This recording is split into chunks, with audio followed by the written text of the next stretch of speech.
सभी ज्वाइन कर लिए हैं, हम आगे चर्चा करते हैं, है ना। आलस्य आ रहा हो, कुछ काम करने का मन नहीं कर रहा हो, इलाज गोल ब्लैडर पे देके सो जाइए। रात को सुबह तक वो पॉइंट एक्टिव हो जाएगा और कुछ ही दिनों में आपको अनुभव होगा आलस्य कम हो गया, है ना। सिर एवं पेट में भारीपन हो, सिर भी भारी हो रहा है, हेवीनेस इन हेड, एंड पेट भी भारी, खाना खाने के बाद भारी हो गया हो, तो भी इस पे ट्रीटमेंट, है ना। कोलेस्ट्रॉल जो है उसमें असमान, यानी कि वो इम्बैलेंस हो रहा है, जहाँ पे होना चाहिए जो बेड कोलेस्ट्रॉल है वो तो बढ़ गया, जो गुड कोलेस्ट्रॉल है वो कम हो गया, यानी कि असमानता आ गई। तो भी उसको हमें समान करने के लिए इसका ट्रीटमेंट देना चाहिए। पित्त वाहिनी जो है उसके अंदर सूजन हो गई है ना, कोलेंजाइटिस इसको बोला गया है। आगे आप उपचार देंगे। गोल ब्लैडर होता कैसा है आपके सामने है ना।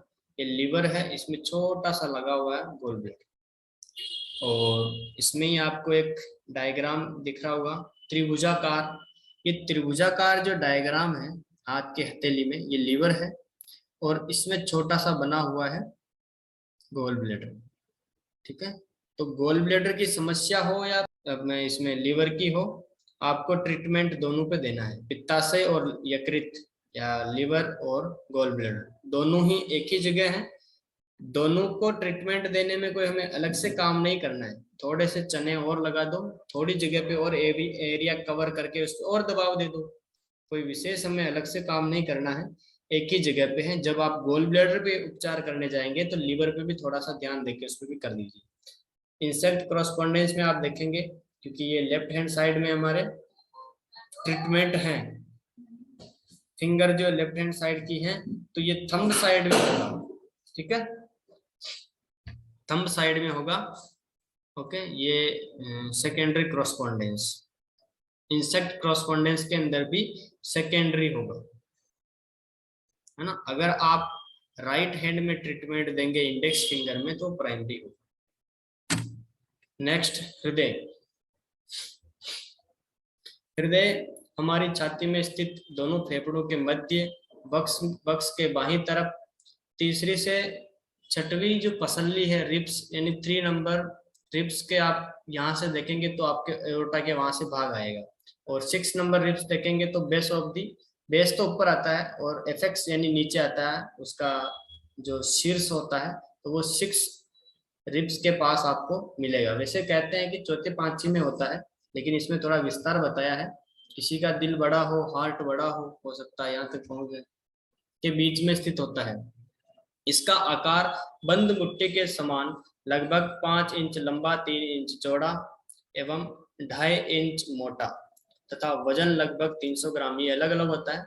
महिलाओं के अंदर 250 ग्राम भी इसको माना जाता है, या कुछ अधिक होता है, 250-300 ग्राम, 350 हो सकता है, पर्सन टू पर्सन वेरी करता है, ठीक है। स्त्रियों में इसका आकार पुरुषों की अपेक्षा छोटा होता है ना।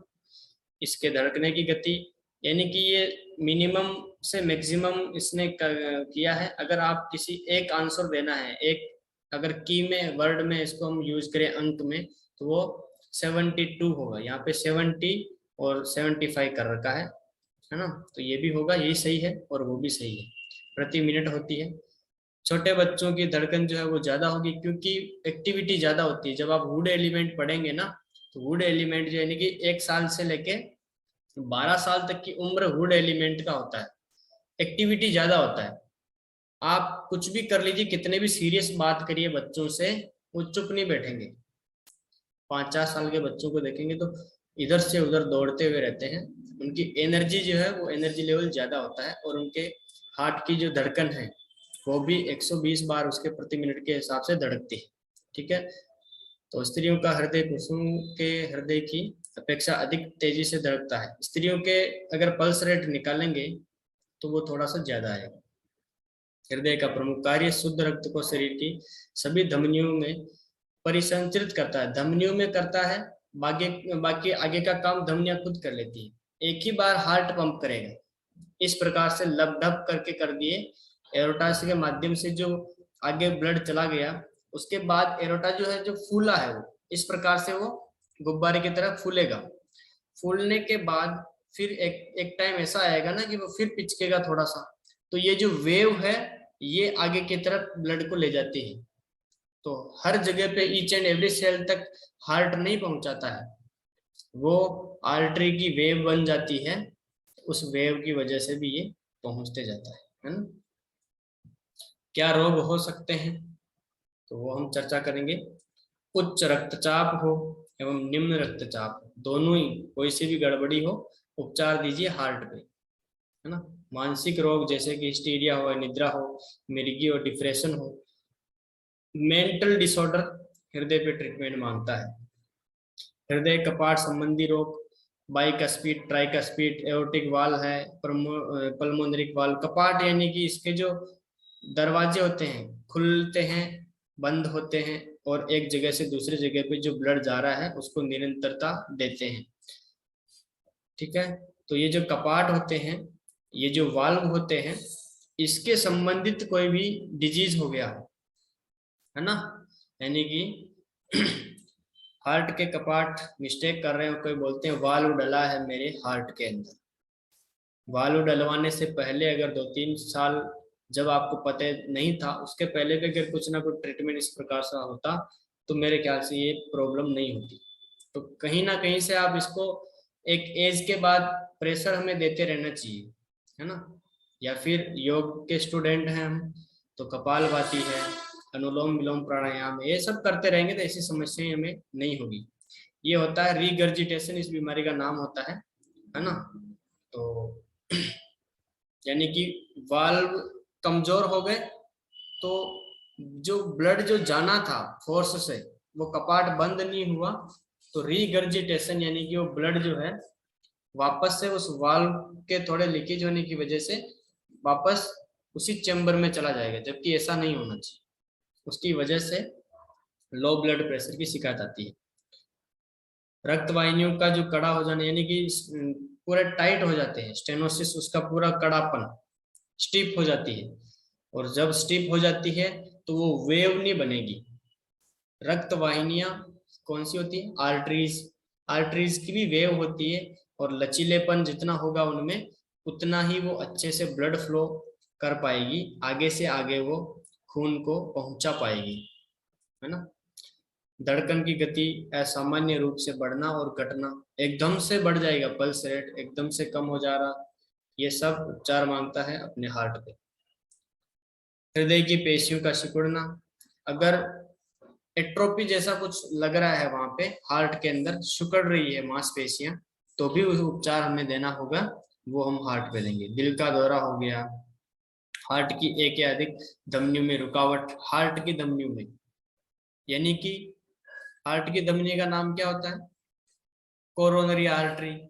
कोरोनरी आर्टरी में ब्लॉकेज होने से हार्ट खुद बीमार हो जाता है, क्योंकि जो हार्ट को भोजन देने वाली, दीपक शर्मा अपना माइक हाँ बंद कर दीजिए, गलती से ऑन हो गया होगा। तो जैसे ही हार्ट के कोरोनरी आर्टरी में ब्लॉकेज होगा, तो हार्ट के कोरोनरी आर्टरी में ब्लॉकेज होने से हार्ट को शुद्ध रक्त मिलना जो है उसमें कमी आएगी, और जब खुद को ही रक्त नहीं मिलेगा, रक्त में पोषण होता है, तो पोषण नहीं मिलेगा, कहीं ना कहीं लंबे समय तक ऐसे ही प्रक्रिया चलती रही तो हार्ट डिजीज होने लगता है, जिसको हम एंजाइना पेक्टोरिस बोलते हैं। खुद तड़पता है हार्ट कि मुझे भोजन नहीं मिल रहा है, शुद्ध ब्लड मेरे तक नहीं पहुंच पा रहा है, जिस रास्ते से आना चाहिए कोरोनरी आर्टरी से, उसमें ब्लॉकेज हो गई, ठीक है। और इसी पे बाईपास सर्जरी की जाती है जब ऐसे कुछ प्रॉब्लम होता है, ठीक है ना। सिराओं का फूल जाना, यानी कि वेंस के अंदर कोई भी गड़बड़ी हो, उसका भी हम ट्रीटमेंट इसी से देंगे। हृदय गुहा के आकार में वृद्धि होना, हृदय गुहा क्या होता है, इनके जो चेम्बर होते हैं, चेम्बर ज्यादा बड़े हो गए, फूल गए, तो वो पंप नहीं कर पाएंगे अच्छे से, ब्लड फ्लो सही नहीं होगा, है ना। रक्त संचार की कमी से हृदय हृदय में तीव्र पीड़ा होती है। रक्त संचार की कमी क्यों हो रही है, कोरोनरी आर्टरी की वजह से। तीव्र पीड़ा होने को एंजाइना पेन कहते हैं, एंजाइना पेक्टोरिस को कहते हैं। हार्ट अटैक आना, जिससे बाएं कंधे या हाथ में दर्द होता है, कौन से में, लेफ्ट हैंड साइड। अगर चेस्ट पेन कर रही है बहुत भयंकर, कंधे से होके अगर स्मॉल फिंगर साइड अगर दर्द जा रहा है, आप एडवांस में जब पढ़ेंगे ना तो आपके एक्जिला से हार्ट का 1 नंबर पॉइंट स्टार्ट होता है H1, और यहाँ से होते हुए हमारे स्मॉल फिंगर में बाहर इसमें अंदर की तरफ, बाहर स्मॉल फिंगर का जो बाहर की तरफ है वो स्मॉल इंटेस्टाइन का पॉइंट होता है, और अंदर की तरफ जो है 9 नंबर पॉइंट, ये हार्ट का 9 नंबर बिंदु होता है। इस बिंदु से एक, ये भी बहुत इंपॉर्टेंट पॉइंट है, वीआईपी पॉइंट आएगा, ये मैं बनाऊंगा इसका वीडियो की। एक अगर प्रिक कर दिए तो हार्ट अटैक का पेशेंट तुरंत ठीक हो जाता है, पूरा ठीक नहीं होगा, ब्लॉकेज नहीं निकलेगा, उस टाइम को उसको जो दर्द है वो परेशानी में है वो ठीक हो जाएगा, उसको आप हॉस्पिटल ले जाने के काबिल बना सकते हैं, सिर्फ और सिर्फ स्मॉल फिंगर के अंदर के साइड नाखून के यहाँ पे एक प्रिक मारने से या दबाने से। ऐसा कई बार देखा गया है, बहुत ही इंपॉर्टेंट पॉइंट है। तो ये इसमें इसीलिए लिखा हुआ है, कितने ही पेशेंट का इन्होंने उपचार भी किया और उनको उनकी मुख जुबानी भी सारी चीजें सुनी कि हार्ट अटैक होता है तो कहाँ से कहाँ तक पेन जाता है, तो सारी चीजें प्रैक्टिकली किया हुआ है, लिखा हुआ है। हृदय के आकार की असमानताएं, यानी कि हार्ट जिस प्रकार से स्प्लिनोमेगाली होती है उसी प्रकार से हार्ट को भी आकार जब असमानता हो जाती है तो वो डिजीज का ट्रीटमेंट भी आप इसी में करेंगे। हृदय के आसपास तरल पदार्थ इकट्ठा होना, यानी कि मान लीजिए फेफड़े में जैसे प्लूरेसी होती है वहां पे फ्लूइड जमा हो जाता है, एक्स्ट्रा फ्लूइड, उसी प्रकार से इसके आसपास भी अगर तरल इकट्ठा हो रहा है ज्यादा ही तो उसका ट्रीटमेंट भी हम देंगे। हृदय में अवरोध हो गया, कपकपी हो गया, पार्किंसंस हो गया, ये हाथ ऐसे कांपते हैं, कुछ गिलास भी पकड़ेंगे तो भी हाथ ऐसे धूजेंगे, है ना, कांपने लगेंगे, उसको बोलते हैं पार्किंसंस की प्रॉब्लम। आगे है रात्रि में पसीना आना, या रात्रि में बहुत ज्यादा पसीना आता है, वो उसका ट्रीटमेंट भी आप इस पे करेंगे। उपचार कहाँ देना है, ये दोनों आपके लंग्स हैं और बीचों बीच ये चेस्ट में इस जगह पे, और इंसेक्ट क्रॉसपोंडेंस में इंडेक्स फिंगर में आप बीचों बीच देंगे, समझ गए। और मेरे ख्याल से अच्छे से समझ में आ गया होगा, इस पे नहीं जाना आपको, मिनी क्रॉसपोंडेंस में जाओगे और उलझ जाओगे। ऊपर की तरफ देखेंगे तो भी ये आपको मिलेगा यहाँ पे, है ना, ये पैर में होगा, बहुत ही आसानी से समझ सकते हैं। छोटी आंत स्मॉल इंटेस्टाइन, छोटी आंत हमारे उदर के अंतिम सिरे से, ठीक है, पाइलोरिक जो वॉल्व जो होता है, पाइलोरस प्रारंभ कहाँ से होता है, पाइलोरिक वाल्व हमारे जे आकार के जो स्टोमक है उसके नीचे वाले हिस्से में वाल्व होता है, वो वाल्व जब तक खाना पचता नहीं उसको नीचे नहीं भेजता है। पचना यानी कि एसिड जो होता है हमारे से HCl निकलता है हमारे स्टोमक के अंदर, वो जब तक खाने को पचा नहीं लेता है, जितना उसको स्टोमक में तोड़ना है पचाना है, तब तक ये वाल नहीं खुलता है। इस वाल, यहाँ पे वाल का नाम नहीं लिखा है लेकिन यहाँ पाइलोरस नाम आया है तो पाइलोरिक वाल्व होता है ना, और वो कहाँ पे खुलता है आगे की तरफ आएगा, देखेंगे। प्रारंभ होकर बड़ी आंत के प्रारंभिक सिरे यानी इलियोसिकल वाल्व हमने उस दिन देखा था जब हम अपेंडिक्स पढ़ रहे थे, ठीक है ना, तो इलियोसिकल वाल्व से थोड़े नीचे पूंछ के आकार की होती है अपेंडिक्स, और उसमें सूजन हो जाती है, उसको बोलते हैं अपेंडिसाइटिस, पर जुड़कर समाप्त होता है। इसके मुख्य भाग जो है वो 3 भाग में डिवाइड करते हैं, बकवास जिसको ड्यूडेनम बोलते हैं, जहाँ पे पेनक्रियाज और आप देखेंगे तो गोल ब्लैडर ये सब अपने जूसेस निकालते हैं, ठीक है, पेनक्रिएटिक जूस है, सारे जूसेस इसमें निकलते हैं। मध्यांतर जो होता है, मध्य के भाग को जेजुनम बोलते हैं, और लास्ट जो होता है इसको इलियम बोलते हैं, कहलाता है। इसका कार्य, इसका जो मुख्य कार्य है, उधर से, उधर किसको लिया गया है, उधर से आए लुगदीदार अर्ध तरल भोजन में से शरीर के लिए आवश्यक पोषक तत्व निकालता है, ये उधर आया है। उधर शब्द या पेट शब्द जब भी आप पढ़ेंगे एक्यूप्रेशर तो वो स्टोमक के द्वारा उसका नाम, स्टोमक से उसका नाम लिया गया है।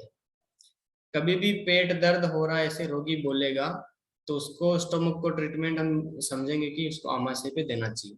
उधर यानी कि स्टोमक। बाकी हम कैसे समझते हैं, पूरा पेट, पूरा पेट नहीं, स्टोमक, स्टोमक से आए हुए लुगदीदार अर्ध तरल भोजन जो होता है, लुगदीदार क्यों, क्योंकि उसके अंदर अलग अलग ऐसे रेखांकित जैसे बने हुए थे और वो जैसे मिक्सचर चलता है वैसे उस भोजन को ग्राइंड कर देता है, तो लुगदीदार भोजन वो बन जाता है, उससे आवश्यक पोषक तत्व निकाल के शरीर को देता है ये स्मॉल इंटेस्टाइन।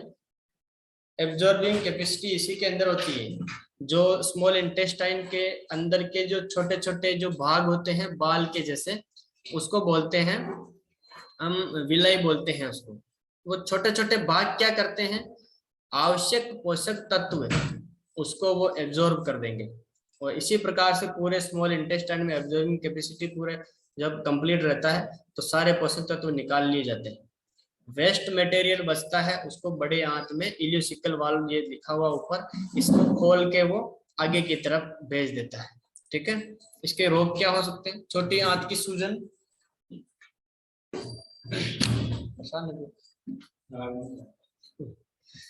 छोटी आंत की सूजन हो, छोटी आंत में गांठ हो, और रक्त की कमी हो या खराबी हो। रक्त की कमी और खराबी यहाँ क्यों आया, क्योंकि पोषक तत्व कहाँ जाके मिलेंगे, ब्लड में। अब पोषक तत्व की कमी है हमारे ब्लड में, कौन से पोषक तत्व, बहुत सारे विटामिन, मिनरल्स, खनिज लवण, ये सारे पोषक तत्व होते हैं, और इनकी कमी है हमारे ब्लड में, कहाँ से पूर्ति होगी। तो पहली चीज तो होगा कि आप खा भी रहे हैं कि नहीं खा रहे हैं, लार्ज इंटेस्टाइन बेचारा कहाँ से निकालेगा, भोजन में शामिल करना है। पेशेंट को पूछिए आप कुछ पोषक तत्व वाली चीज भी खाते हैं या नहीं, सुबह से शाम क्या खाते हैं ये पूछ लीजिए, आपको अपने से पता चल जाएगा, है ना। अगर वो नहीं खाते हैं तो उनको आप एडवाइस करिए कि पहले आप अच्छे खासे भोजन लीजिए, कुछ ना कुछ फल, वेजिटेबल्स, इस प्रकार की चीजें जब लेंगे, नट्स लेंगे, स्प्राउट्स लेंगे, तो जाके आपको कुछ ना कुछ उसमें से मिलेगा, छोटी आंत निकाल पाएगा। अब पेशेंट बोलता मैं खाता बहुत कुछ हूँ, सब सारी चीजें खा लेता हूँ, लग नहीं रहा है, छोटी आंत पर उपचार करिए, है ना। तो दोनों तरफ से आपको देखना है कि पेशेंट ले रहा है कि नहीं ले रहा है, ले रहा है इसका मतलब छोटी आंत में गड़बड़ है। ट्रीटमेंट कहाँ होगा, बड़ी आंत के बीचों बीच छोटी आंत होता है, कुंडली नुमा, ऐसा कहें तो नाभि के चारों तरफ, नाभि के चारों तरफ जो हमारे स्मॉल इंटेस्टाइन है, ये स्मॉल इंटेस्टाइन बीचों बीच आप दबाव देके ट्रीटमेंट कर सकते हैं। ठीक है, किडनी का हम पढ़ चुके हैं, फिर भी थोड़ा सा इसमें देख लेते हैं। दोनों तरफ किडनी होती है, लेफ्ट एंड राइट, किस प्रकार से हमने कॉरेस्पोंडेंस का देखना है वो भी देखा था। किडनी के मुख्य रोग क्या है, किडनी से संबंधित कोई भी रोग, पथरी हो, ठीक है, यानी कि पेशाब कम होता हो, ज्यादा होता हो, यूरिन संबंधित कोई भी दिक्कत हो, नेफ्राइटिस हो, खुद किडनी के जो छानने की जो छलनी है वो छलनी में समस्या हो गई, सूज गई, दर्द हो रहा है, उसको नेफ्राइटिस यानी कि आइटिस यानी इन्फ्लामेशन, तो वो इन्फ्लामेशन हो गया हो किडनी में तो भी उपचार इसी में देंगे। चेहरे का काला पड़ना ये किडनी के कारण होता है ना, पूरा चेहरे ऐसे ब्लैक ब्लैक लगने लग गया है तो भी किडनी पे ट्रीटमेंट दीजिए, अच्छा लाभ होता है। एडवांस ट्रीटमेंट में काफी इसके स्पेसिफिक पॉइंट होते हैं। आलस्य आ रहा हो, आलस्य के लिए हमने देखा था गोल ब्लेडर, गोल ब्लेडर भी रेस्पॉन्सिबल है और इस पे भी आप ट्रीटमेंट देंगे। पूरे शरीर में सूजन हो गई हो, पूरे शरीर में सूजन हो या पैरों में सूजन विशेषकर हम मान सकते हैं, तो वो भी किडनी से उपचार देने से चले जाता है। किडनी के 3 के7 और इस प्रकार से के9 और ये पॉइंट कुछ सिलेक्ट होते हैं ह्यूमिडिटी के, इसके एक तो ऑर्गन सोर्स पॉइंट है इनमें से, तो ये कुछ पॉइंट लेते हैं, इसके साथ में हम देते हैं एडवांस में अगर चले, जो मैंने स्पेसिफिक पॉइंट की बात की थी SP9 आप जब एडवांस ट्रेनिंग करेंगे उसमें आएगा। ठीक है, तो उस पर जब उपचार देते हैं तो कहीं भी सूजन हो अमेजिंग रिजल्ट मिलते हैं, इमीडिएट चले जाता है। उपचार कहाँ करेंगे, यहाँ पे लेफ्ट हैंड साइड का ये दृश्य आपको दिख रहा होगा, सादृश्य, इस सादृश्य बिंदु आपको कहाँ पे लेना है। अब मैंने आपको एक रूल ऑफ थंब बताया था कि ये 90% केस मेरे ख्याल से ऐसे होते हैं, जो सीख रहे होते हैं ना वो हमेशा गलती करते हैं, लेफ्ट की जगह राइट किडनी पे लगा देंगे। हम जब प्रैक्टिकली करते थे तो ललिता जी आज क्लास में आ गए हैं अभी, तो ये हमारे सीनियर हैं, तो सीनियर आते थे क्लास में हमारे, जो प्रैक्टिकल होता था सर पढ़ाने के बाद ये प्रैक्टिकल लेने आते थे। तो इसमें मोस्ट ऐसा होता था जिन बंद कर लिया।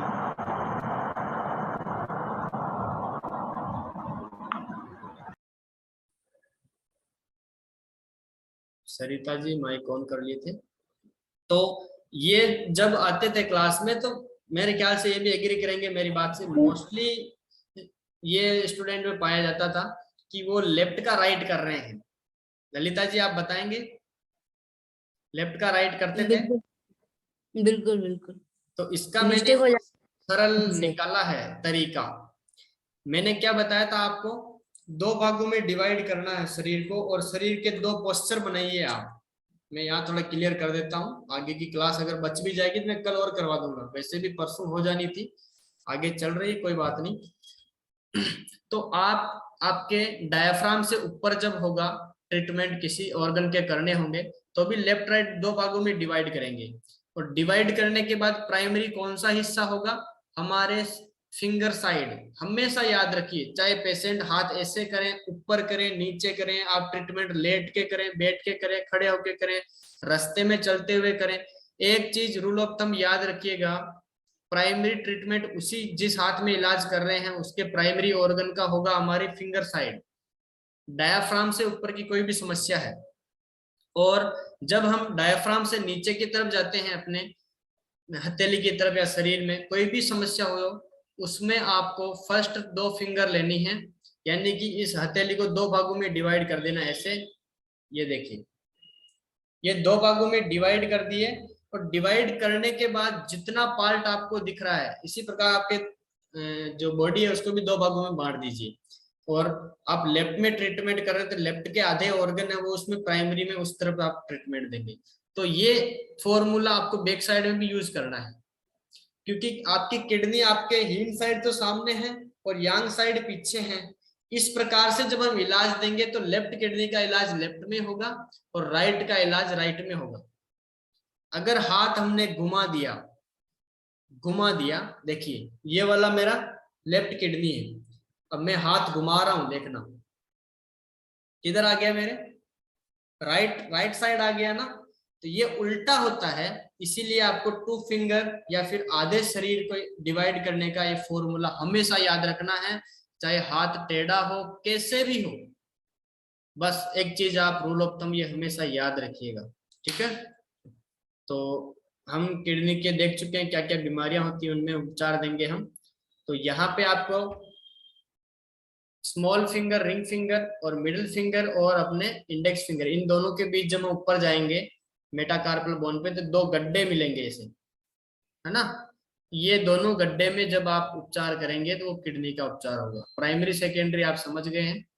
और पैर में उपचार करेंगे जल्दी होगा, क्योंकि किडनी नाभि से लगभग नीचे है, दोनों तरफ भी कर सकते हैं, हाथ और पैर में भी। आगे की तरफ बात करते हैं मूत्राशय, यूरिनरी ब्लैडर।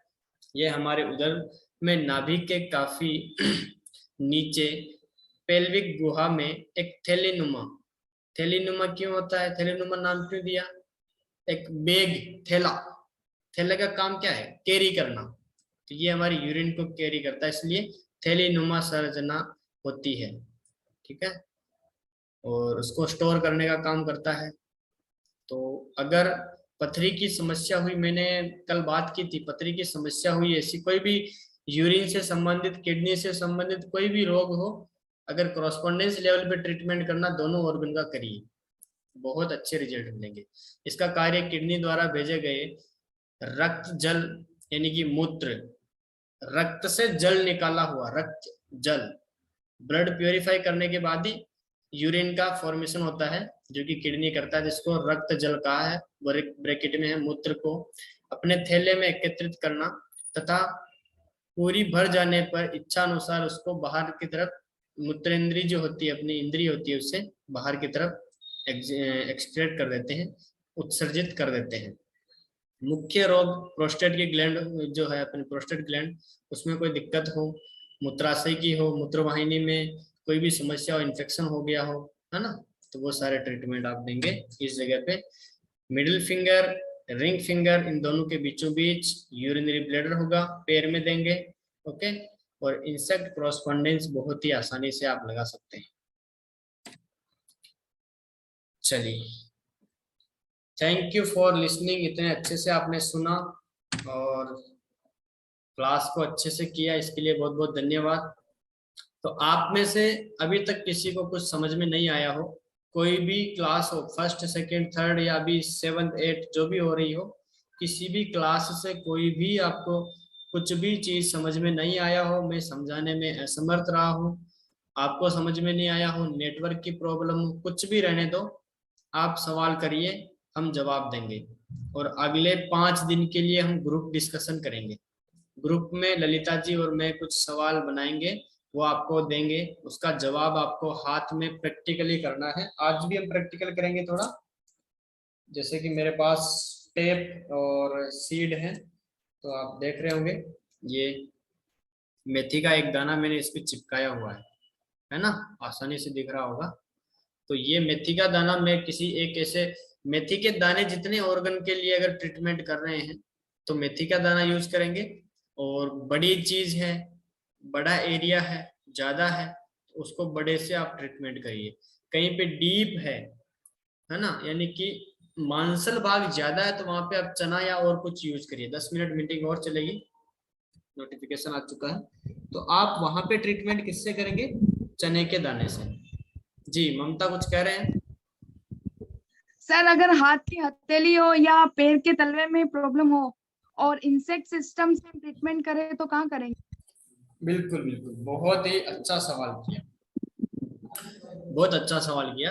हाथ के तलवे, हाथ के हथेली में और पैर के तलवे में उपचार करना है, यानी कि दोनों में सूजन हो गई या चोट लग गई, है ना, और मतलब मान लीजिए इंडेक्स फिंगर बचे हुए हैं हमारे, तो पैर के तलवे का उपचार करने के लिए हम पैर के इंडेक्स फिंगर ले लेंगे, और हाथ का उपचार करने के लिए हाथ के इंडेक्स फिंगर ले लेंगे। अब उपचार कहाँ करेंगे? उपचार के लिए मैंने बताया प्राइमरी सेकेंडरी। अब इंसेक्ट क्रॉसपोंडेंस में प्राइमरी कहाँ होगा? फिंगर साइड, बताया ना, जैसे इसमें है वैसे इसमें है, फिंगर साइड होगा। कौन सी finger? Middle finger side. Middle finger side में लेटरल साइड में हाथ होगा, क्योंकि ये कीट सादृश्य है, कीट इंसेक्ट, तो हाथ पैर कहाँ होते हैं? चींटी में होते हैं, जैसे साइड में। हमने बात की थी, मैंने बहुत ही डिटेल में बताया था कि बीचों बीच एक लाइन खींचेंगे, तो यांग साइड में, थोड़ा सा यांग साइड में होगा अपना शोल्डर, वहां से बीचों बीच जो अपने, मान लीजिए यहाँ से ह्यूमरस बोन निकल रही है और मिडिल जॉइंट तक एल्बो जॉइंट आ जाएगा, फिर हाथ यहाँ से वापस ऊपर जाएगा, जो कि आप पिक्चर में देख सकते हैं, मैं भेज दूंगा उसको, अभी तो मैं शो करूंगा, तब तक हमारा मीटिंग ही खत्म हो जाएगा। तो आपकी कलाई यहाँ इन साइड में आएगी। अब कलाई आपको मिल गई, तो कलाई के आगे क्या होता है? हथेली। अब हथेली कहाँ पे होगी?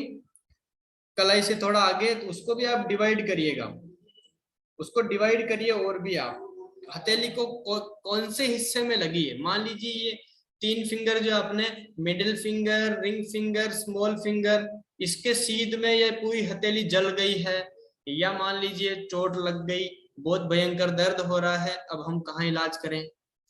तो इंसेक्ट क्रॉसपोंडेंस पे करेंगे तो साइड में करेंगे। और इंडेक्स फिंगर बची हुई है, तो इंडेक्स फिंगर के फर्स्ट जॉइंट, जो नाखून के पास वाला जॉइंट है, उससे ऊपर में इन साइड में पूरी की पूरी हथेली है। अब हथेली में भी हमें कंफ्यूज होता है कि स्मॉल फिंगर कहाँ करें और थंब साइड कहाँ करें, तो थंब साइड में थंब रखिए और फिंगर साइड में फिंगर रखिए, यानी कि यहाँ से थंब साइड में आप करेंगे तो थंब का उपचार करेंगे, और हथेली बनाने के बाद 4 यहाँ पे और फिंगर डाल दीजिए, एक थंब है और 4 यहाँ 4 फिंगर, यानी कि आपकी पूरी हथेली बन गई। अब जो भी फिंगर में दर्द होने दो, आप उपचार कर सकते हैं। आपको डिवाइड करना आना चाहिए, बांटना आना चाहिए खंड में, है ना। तो इसके संबंधित कोई सवाल रह गया ममता, या समझ में आ गया? यस सर, समझ आ गया। अब इतने, क्योंकि आप मेरे ऑफलाइन क्लास में नहीं हो तो इतने बारीकी से यहाँ पॉसिबल नहीं है। वैसे मैंने ड्राइंग कर करके आपको इस लैपटॉप से भी समझाया था उस दिन, है ना। चलिए, और किसी का सवाल हो कोई? इस प्रकार से जब आप सवाल करेंगे तो निश्चित ही आप अच्छे से सीख। स्मॉल था। स्मॉल इंटेस्टाइन का वो बीचों बीच होगा ना, मैं इसमें बता देता हूँ बीचों बीच, क्योंकि नाभि आप एक बार लीजिए, स्मॉल इंटेस्टाइन होता कहाँ पे है? नाभि के चारों तरफ। तो नाभि के चारों तरफ आप इस प्रकार से राउंड करिए, ठीक है, और उस जगह पे आप दबाव दीजिए। फिर दबाव देने के बाद चने के दाने लगा दीजिए। पेट में कहाँ पे हो रही है? नाभि के चारों तरफ। अब इस पे आप दबाव दीजिए। अगर आपके पास दबाव देने के लिए कुछ नहीं है तो अंगूठे से दबाव दीजिए। दबाव कितना देना है ये सवाल है। दबाव एक्यूट, अगर कोई भी पेन है, तुरंत अभी अभी आया है, दबाव तब तक दीजिए जब तक कि वो ठीक नहीं हो जाए। 1 घंटे तक भी उपचार करना पड़े करिए, और मेरे ख्याल से 1 घंटे तक उपचार नहीं करना होता है, पहले ही ठीक हो जाएगा। ये रूल ऑफ थंब है। अगर बीमारी अभी भी आई है ना तो 101% वो ठीक होके जाएगी। अगर आपका डायग्नोस सही है, कारण आपने सही पकड़ा, उपचार सही जगह पे दे रहे हैं, तो पेट में एकाएक तीव्र पेन हुआ, वो चला जाएगा। अगर आपने सही जगह पे उपचार किया तो चाहे 5 मिनट दबाना पड़े दबाइए। कौन सी कंडीशन में? जब आपके पास कुछ लगाने को नहीं हो, टेप या सीड या कुछ भी नहीं हो, एकमात्र चीज है उपचार, सिर्फ और सिर्फ एक्यूप्रेशर दबाने के लिए। सीड थेरेपी आप नहीं कर सकते, तब नहीं कर सकते हैं तो उसको उपचार के उपचार कौन सा माध्यम चुनेंगे? एक्यूप्रेशर। और कब तक करेंगे? ऐसा नहीं कि 2-3 मिनट किया और अब परेशान हो गए, यार ठीक नहीं हो रहा छोड़ दीजिए, ऐसे नहीं, लगातार करते रहिए। और मैं आपको बिल्कुल यकीन से कह सकता हूं, क्योंकि अर्पित हो कितने मैंने यहाँ पे भी किए हैं, अर्पित के गैस बनने के कारण बहुत भयंकर पेन हुआ, उसको मैंने इतने जोर जोर से अच्छे से दबाया कि वो रोने लग गया पेन की वजह से, मेरे वाले हाथ के पेन की वजह, उसके वजह से भी रो रहा था। और जब वो रोने लगा, मैंने उसको पूछा तो उसके पेट का दर्द गायब हो गया था, आंखों में आंसू आ गए थे और पेट का दर्द तो गायब हो गया, और वो उस हाथ में दबा रहा हूं उसकी वजह से रोने लग गया। फिर मैंने पूछा पेट का दर्द, वो बोले नहीं है। मैंने कम से कम 5-4 मिनट ऐसे कुछ दबाया होगा। अगर मैं 2-3 बार या 20-25 बार दबा के छोड़ देता, इसलिए कोई फिक्स नहीं है। अगर एक्यूट कंडीशन है तो दबाते रहिए अच्छे से, धीरे धीरे धीरे धीरे, जैसे पेशेंट की कंडीशन है। अगर कोई बच्चा है तो धीरे दबाइए, एडल्ट है तो अच्छे से दबाइए, नुकीली चीज से नहीं दबाएंगे, है ना। और नाखून जो है, अगर नाखून है तो नाखून के हिस्से से नहीं दबाएंगे। ये जो हमारा स्किन वाला पार्ट है जो हार्ड होता है, इससे आप दबाएंगे। ओके, तो और अगर आपको सीड थेरेपी करनी है तो आप दबाव दे सकते हैं 20-25 बार, 50 बार, यानी 1-2 मिनट आप पहले दबाव दीजिए, उसको स्टिमुलेट करिए। जब वो अच्छे से स्टिमुलेट हो जाता है तो आप फिर उस पर मेथी के दाने हो, कोई से भी दाने जो आपके पास हो, कुछ नहीं है तो कंकड़ दबा दीजिए, वहां दबा के टेप से लगा दीजिए। तो ये होता है उपचार करने का तरीका, है ना। कुछ भी नहीं हो तो उपचार केवल एक्यूप्रेशर करना है।